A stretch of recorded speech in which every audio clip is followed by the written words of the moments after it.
Lacrosse community, my name's Ryan Berns. I'm the president of the Lacrosse Leadership Institute. It's our mission to empower all those that love lacrosse, to recognize the skills you gain from the sport, to ultimately live the life of your dreams. Today, we're joined by Guy Van Arsdale, a standout when he was playing at goalie over at Hobart, four-time national champion, and now he's impacting lives around the country, particularly at Colby College. Guy, thank you so much for taking the time to join us today. For those in our community that aren't quite aware of you and your story, can you share a little bit more about how you got involved in lacrosse and a little bit more of what that journey looks like? Sure. It's been, obviously a lifetime now, almost over 40 years in the college game. But when I first got started, we got started when my family moved to Geneva, New York from Vermont when I was 10 or 11 years old. Had no idea what lacrosse was when we moved there. And we moved to a town where Hobart College existed. And Hobart was a lacrosse powerhouse at that time and coached by one of probably the most innovative and creative minds to ever be involved with lacrosse, Jerry Schmidt, and Hall of Famer, and his assistant coach, Dave Urich, who then went on and won multiple national championships and took Georgetown to a Final Four first time, and Dave also a national Hall of Famer. And it's just, riddled with incredible people. And so when we were young, we got exposed to the program right away. We're drawn right in, became ball boys for the team, which was, we would spend, we'd go to school, put our sticks in our lockers before we got, because you didn't start playing in our school at that time. You didn't start playing until you were ninth grade. You didn't have organized lacrosse. You'd have some kind of summer leagues and things like that, but you didn't, it wasn't, this is in the mid to late 70s and mid 70s. And so we would hop on our bikes after school with our sticks, ride across town in Geneva, not a big town, and get to practice. And we'd hang out in the locker room with the players, and we'd go on the field and we'd chase balls. And they were so gracious to us and sharing their time, teaching us the game. And then it was great because every night after practice, when it finished and we'd need to go home, Dave Urich had this old beat up pickup truck. He'd throw our bikes in the back of the pickup truck. My brother and I'd hop in the front seat of the truck with him, and because our house was literally right on his way home. So he would drop us off every night there. And so we'd get to talk to him after practice and get his view of things and players and what's going on. And he'd ask us all kinds of questions. So it was an incredible early exposure to the game. And it was one which just, you couldn't help but fall in love with being in that atmosphere and being around that game. And to me, that's the most important thing, I think, when you start kids in any sport or any undertaking, is get them to love it first. And we absolutely fell in love with it, so much so that it became the passion of our lives, and our careers and what we've done ever since. And I hate to think where I'd be if it wasn't for this game. And that's why it's so important to give back.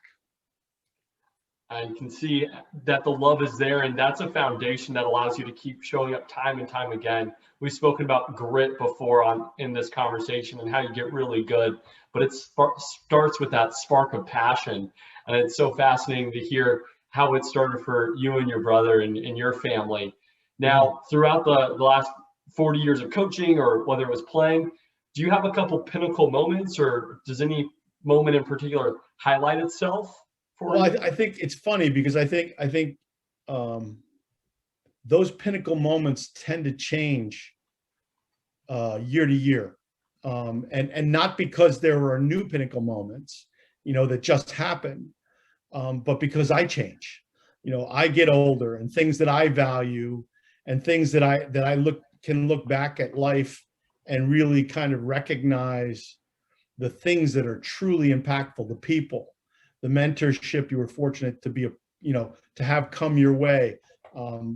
Today, the best days I have when former players contact you and just want to say thanks. And you're like, that kid's thanking me? You're kidding me. It's like, it's unbelievable. Or guys, I've had a guy tell me that, coach, he was using a phrase that I often use. He goes, He goes, I never understood why you use this all the time, but I want you to know I just yelled it at my two boys in the backyard.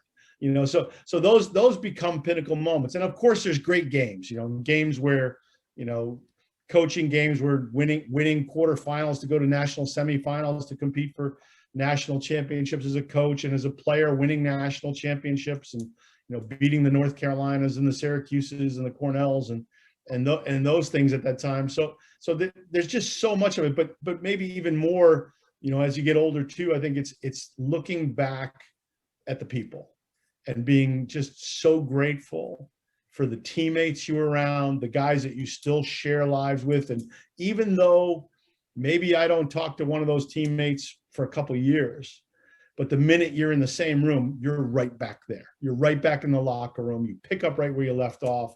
The connection is there, the closeness, the way that you care for each other. It's something that's there forever. So those become pinnacle moments now too, is as you kind of relive things with those guys. So it sounds like those relationships that you've built and forged over time are what is really most impactful to you. It is. And I think to your end here and what you're doing with the Institute, I have become convinced over the last 40 years that effective leadership is relationship building. That if you're not building meaningful, honest, integrity-filled relationships with people, you can't lead and you can't help others develop into the leaders that they're capable of being. And it's funny because I think it's that whole, it's a hokey old saying about no one cares what you know until they know that you care. And I think that's just absolutely so true, and probably more so now today than ever before. I think when I was younger, 40 years ago, guys would stand at the front of the room and they'd boom out, and you did it because that's what you did. And that's not the case anymore.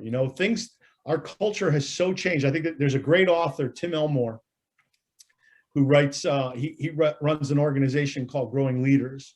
And he's written a couple of different books about younger generations where he actually does lots of studies and surveys and things with young people as to what's effective. And one of the things that they're finding is that, with the advent of screens and technology, that young people, and we're talking about, college age and below, the average attention span now, initially, an opening attention span is about 6 seconds. And so if you are not getting a hold, if you're trying to get people to come on board or get attention or do things, if you're not hooking in that first 6 seconds, there's a good chance you're never going to get them. And so it's like, so things like, if you're going to be a great leader, you have to have those relationships to hook, but you have to be a great storyteller. And you've got to be able, because that's how things are now. People want to know what stories are, because it's, I can know, I was a goalkeeper. I've coached, goalies who've gone on and played for the USA national team and done, and I can, but there's probably somebody on the internet who's teaching it better than I do. No matter what you do and you think you do the best in the world, there's somebody online that a kid can pick up a phone and have them look at that, and they're going to do it better than you do. So why would they listen to you? Well, they will, because you have that relationship, because they trust you. And because also the urgency for you to not just rely on those things is because in those relationships, you're able to bring your life experience. Because what they get off the internet is they get knowledge, but they don't get interpretation. They don't get application. They don't get, so that's where the real leadership comes now, in having to be nuanced of how, like, I don't care if he's getting good information or she's getting good information. It doesn't matter where it's from. How can I help them use it so that it benefits them to the best? And how can I teach them to use that knowledge and pass it on in ways that'll benefit the people they're trying to lead, or the people that they're teammates with or friends with or family with, whatever that is. So I think it's just evolved in such ways that, leadership is not being in front of the room. It's not being, in front of the line. I think, it's a lot of it is about finding ways to help people grow beyond you. And I, I know John Maxwell is also a great leadership guru and author, and he's, the 21 irrefutable laws of leadership is a classic. John, he's probably been around forever and been written 20 or 30 books on leadership. He's fabulous. But the 21 laws is really cool. One of the things he talks about in there is that to be a great leader, you have to be, one of the hardest things in leadership is that loss of power, the feeling of loss of power, because what you're doing is you're giving it to others. You're influencing and you're trying to help them grow beyond you if you're good at what you're doing. And that's what you're hoping you create. So, and that's really hard. And I think it's where a lot of people get caught up in the leadership is being afraid of losing control or losing the power or things going. So that's why the relationship piece and the ability to tell stories and the ability to take knowledge and use it and apply it in different ways, those are becoming the really, in my opinion, the real key leadership traits of what I think will be great leaders. So it sounds like a great leader is someone who has that servant leadership style. They look to others, they have that relationship so they're able to empower those that they're leading to reach their full capacity. But they're also comfortable with themselves and what their goals are, that they're able to distribute power or let others actually try on different tasks. Maybe that's delegation of tasks. So because they know that there's a relationship formed that has the trust and communication, so that if something goes astray, they can effectively connect about it and make sure that the ultimate team goals are aligned. Exactly. And I think the other part of that is openness, right? Is the ability to have someone come to you to solve a problem or handle a situation in a way you've never done before. And it may be a problem that you've solved 50 times. And you know that this is going to work, that what you do works for you. But maybe for the person you're dealing with now, this would be far more effective. And their level of application or energy or exuberance in doing may be that much greater. So being open to hearing it in different ways and someone telling you, yeah, that's a good way, but I don't want to do it your way. And you say, okay, that's fine.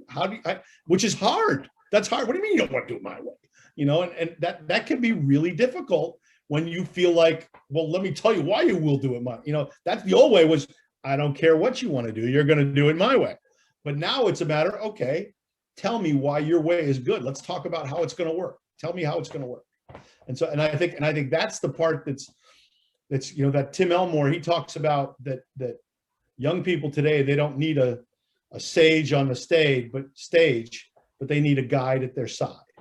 And so I think that's where that comes in, is where you're kind of walking with people, in terms of what they're going through. And that's how you can be more, transformational and less transactional. What's coming up for me right now is that idea of an openness and culture. I mean, you have to be able to have those relationships. And I think it stems with you as the leader, as a coach, or of an organization as whoever's in charge. And then you have your captains or whoever that next stage is in an organization that's embodying that culture and making it so that everyone can speak and talk to them. And I feel like that's what allows you to have that transformation and ultimately grow. When you think about your teams or teams as a whole, how do you start to build that culture, or how do you make it an environment where people feel safe and they're willing to have those conversations with you? Well, I think it's time, right? It's time. It's both informal and formalized, and sometimes I'll be honest with you, sometimes I'm really good at it and sometimes I stink, that it just doesn't connect and it just doesn't get there. And I find myself scrambling of how can I get this kid to hear me? How can I hear him? Why am I not? Because that's, again, the old way would have been, well, if we're not connecting, it must be his fault because I know everything, because I'm the leader, right? So it's not that case at all. It might be, where am I coming up short that he can't hear me? How can I be heard? Or what am I not hearing from him that will allow me to do that? So, and that comes, like I do things like I go for walks with guys on our team, just sit on a bench and talk about nothing. I live close to our campus, and we'll have, my wife obviously is a phenomenal cook. And so we'll have guys over for dinner and do things here at the house where we just talk. And sometimes we'll have, like another great author, Simon Sinek, talks about know your why. Why do you do things, which is much different than how, and far deeper. And so we'll start talking about our whys and what that means to everybody. And you can really start to learn about people when you ask, because that's the other thing, right? The art of the question, asking the right questions, which is really hard, because I may meet with you and I have 2 or 3 really right questions that are phenomenal. And it just opens up this whole stream that really connects us. But then there might be the next guy I go on a walk with, and I ask him the same 3 questions. He's looking at me like, what are you talking about? And so I think that's the part. And that's why, like for us, when we have a team of almost 50 guys, it takes a long, and it may take, I may not feel like I'm connected with the guy on the level that I would really like to till maybe his sophomore or junior year.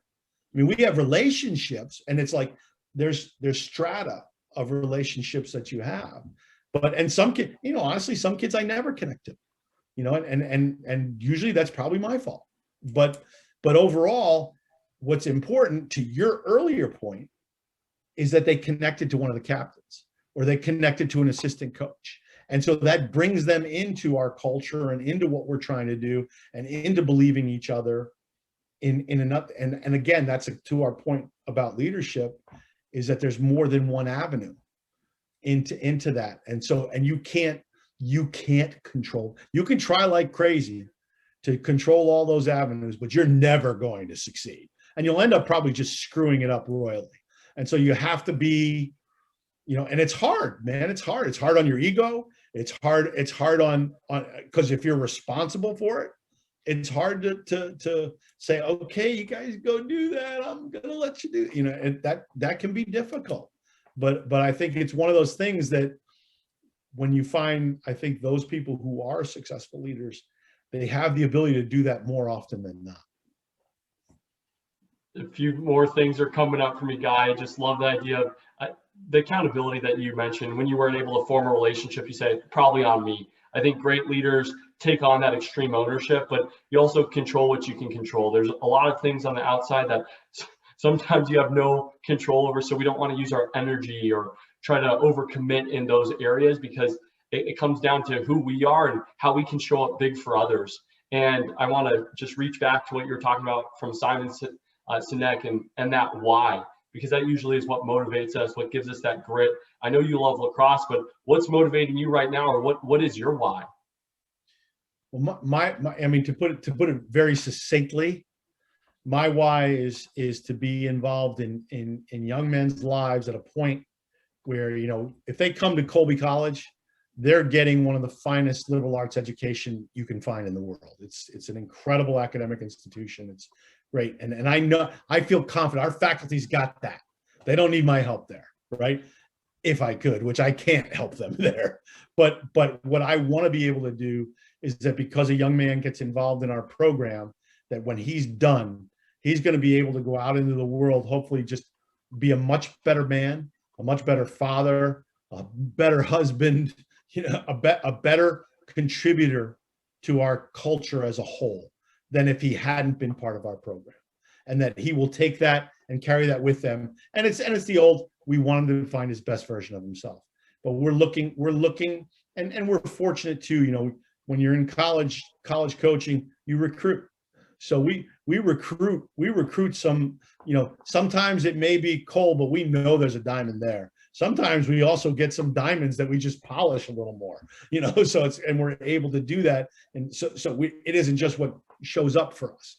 We're able to find guys that we believe will fit into the things we believe, and that we can help grow to those places. And that's why that gets me excited every day. That gets me out of bed every day. That gets me fired up, and just being around our guys. I tell people, I went to college 40 years ago and I never left. It's been phenomenal. So, and when you're looking for those guys, whether they're starting as a piece of coal or they're already a diamond, what are some of the traits that you're looking for that make you think, hey, this guy's going to have an impact here, if not now, eventually, and he's someone we want to join our community and our group? Well, I think we have three things that we look at, and this would be another great author, Patrick Lencioni, Lenconi. And one of the things he talks about in the ideal team player, and we use this one, we stole this one straight from him and use it straight up, is hungry, humble, and smart. Those are the three things. Those are the three traits that we insist that our guys have, that they're hungry, and hungry is just hungry to be at a level that they're not at right now. Hungry is to be even just a little bit better. Hungry is to be, have a little more impact in positive ways in the world around them, immediately and larger. And then the smart piece is not just the academic smart or being able to figure things out, but it's also the emotional IQ. Things that, I had a college professor who always used to say that there is a genius inherent to kindness, but there is no kindness inherent to genius. And so we want to make sure that our smart includes that as well, that we are caring for one another and that we're smart about how we do that and how we connect. That's that connection piece and communication piece. And then the humble is like, I do this because I do it. I love to do it for others that are around me, because I want them to be great. I do it because it just brings me joy. And that's and I don't need to share that, because I just feel that joy and I can share it with others who feel that.